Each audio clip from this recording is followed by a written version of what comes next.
I'm Ian McIntyre. I spent over 12 years at Xbox, the last year of which I spent flying around the world debriefing publishers on Xbox's Gen 10 plans. Then in June, along with 9,000 of my other colleagues, I suddenly stopped working for Xbox.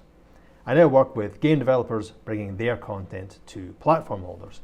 If you are developing a game, please reach out to me and my more talented buddy Nick at peckandpixel.com. We'd love to hear from you.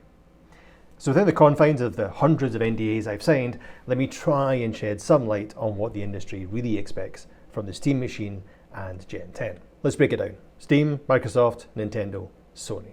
And what all of this actually means for them, players, and the people I work with, game developers. The Steam machine with its GameCube ID, Xbox 360 faceplates, and 2025 compulsory LED lights is cool. I'll buy one. You'll buy one. They'll sell 2 million units. Easy. You'll see copycat machines popping up as if this is a new thing. Then that'll be it. It's not a console killer. Valve could win if they want to, but they don't want to. As a format x86 won, Steam won the battle for PC and now could walk into the living room and genuinely compete, especially given their world-class software engineers and their team.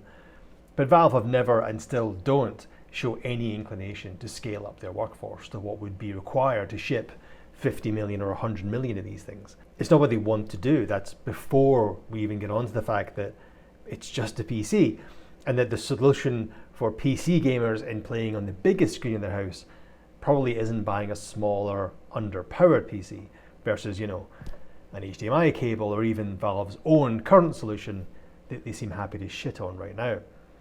It's also a tough sell to existing PS5 or Xbox customers, as all the big stuff is already on the platform they already own. I mean, just how many PC-only games are there that play well on TVs that haven't already been ported to console? What it is, though, apart from being a welcome dash of coolness and fun into gaming right now, is showing up the Microsoft strategy in 2025 and forcing people maybe to make decisions now on what format they're going to be using in the future. Because Microsoft's strategy is identical to Steam's. They just have different approaches. So let's talk Microsoft. In 2013, Xbox sat on its own Nexus balls. Television, TV. And in some ways, it's never really fully recovered.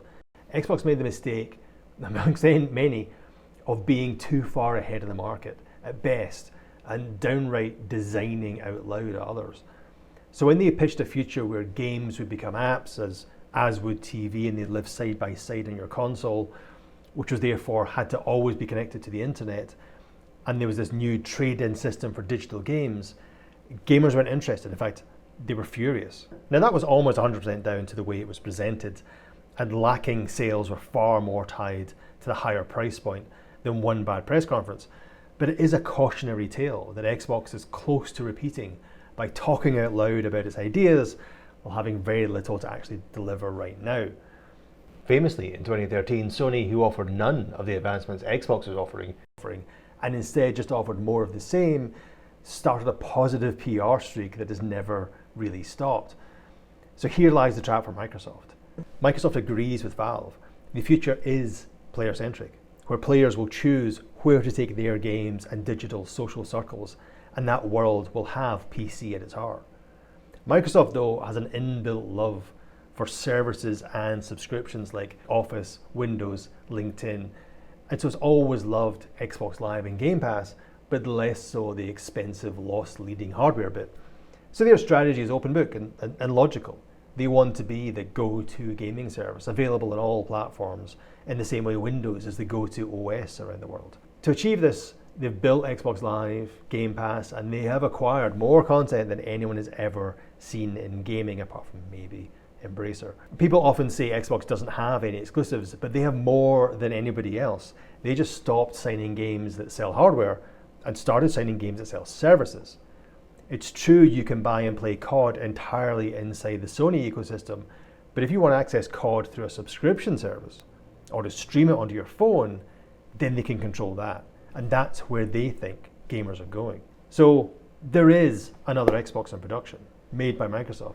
But Microsoft really will be happy with you accessing Xbox through any device you choose. But Xbox need to develop a message now, or at best next summer, that convinces people that Xbox will be the best place to deliver what they want in 2030, and also that there's fun to be had in 2026. Because just like in 2013, where players first created their digital libraries that really dictated the next 10 years of gaming, 2026 is also crucial. Choosing whether or not to buy a Steam machine or trade in your old machine, or even where you choose to buy GTA 6, could have long-lasting repercussions. So let's talk about the kid that doesn't care about any of that stuff and is doing its own thing. Nintendo are doing well, not as well as they maybe used to when they could sell 100 million Wiis and 150 million handhelds at the same time, but even if their market has consolidated, and even if they sell half as much as that peak, 125 million Switches is still one of the biggest success stories of all time, and 10 million Switch 2s sold on the back of 2 world-class first-party game releases. Nintendo are pretty solid. Oh, and Mario's back in the big screen, Pokemon is bigger than ever. It's all good news. But the next 20 to 30 million Switch 2 owners seem slow to move. All the same reasons of Gen 9 apathy apply.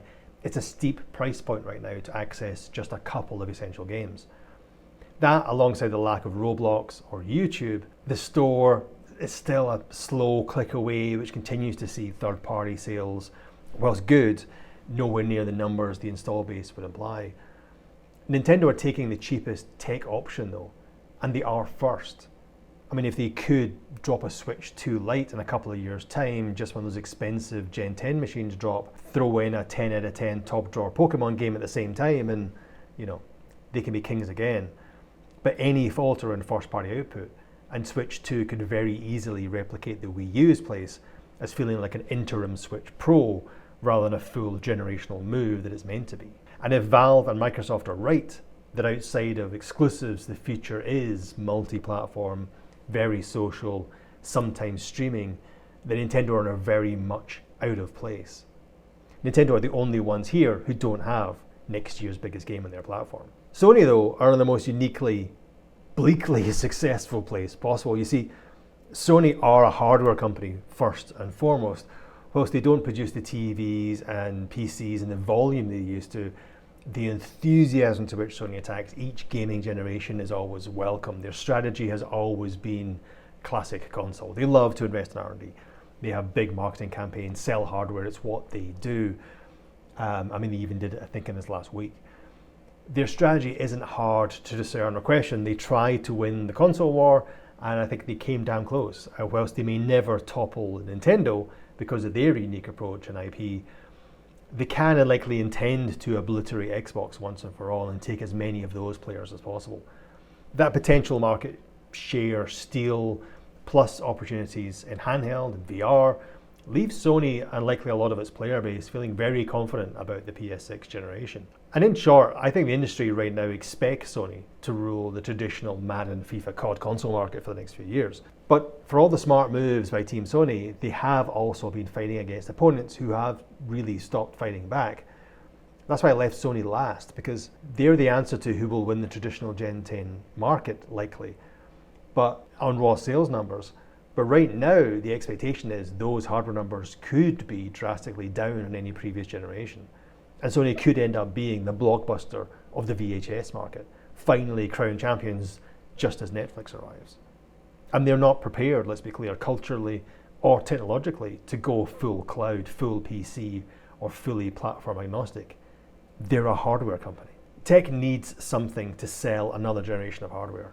Right now, we as consumers, we're not motivated to buy 8K TVs or even better camera phones. What we have is better than what we need. Tech needs another step change to motivate consumers again, and gaming is not immune to that. And tech has decided that that next step change is the thing we haven't talked about yet, AI. So I guess that's what we have to wait to see. Does Microsoft, an AI company, have some killer AI tech for its next gen that will be the magnet it needs, along with its war chest of content, to be the Netflix to Sony's blockbuster? Or will the AI bubble burst, Game Pass fall from grace, and Sony win again by proving the market moves slower than everyone else thinks it does? Will Nintendo prove to be the best by simply being the cheapest and delivering fun, which is what everybody needs in this day and age? Or will Steam quietly and stealthily steal it all from under their noses? I think that question really depends on how focused Gabe is on the gaming market right now.